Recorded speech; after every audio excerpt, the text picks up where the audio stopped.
বছর শেষে দেশে কার্বন নিঃসরণের পরিমাণ 0.4 ভাগ থেকে বেড়ে 1 ভাগে পৌঁছতে পারে বলে আশঙ্কা জানিয়েছেন পরিবেশ, বন এবং জলবায়ু পরিবর্তন বিষয়ক মন্ত্রী সাবের হোসেন চৌধুরী।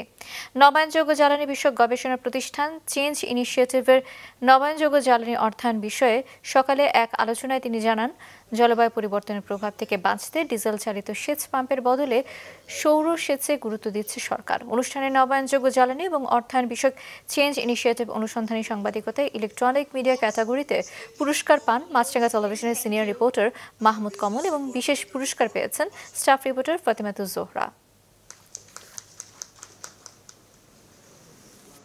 নিঃসরণ আমরা যেটা করি এটা বর্তমানে আমরা 0.47 বলি, তবে এটা কিন্তু বাড়ছে। আমি আপনাদেরকে একটু সতর্ক করে দিতে চাই, হয়তো আমরা এই বছরের শেষে বা আগামী বছর যখন আমরা দেখবো এটা বেড়ে হয়তো 1-এর কাছাকাছি চলে যেতে পারে 1%। ডিজেল যে জেনারেটেড পাম্প যেগুলো আছে, যেগুলো আমরা কৃষির জন্য ব্যবহার করি, সেচের জন্য ব্যবহার করি, সেখানে যদি আমরা রিনিউয়েবল এনার্জির একটা ট্রান্সফরমেশন আনতে পারি, সেখানে প্রায় 5000 মেগাওয়াট আমরা রিনিউয়েবল এনার্জি আমরা জেনারেট করতে পারি।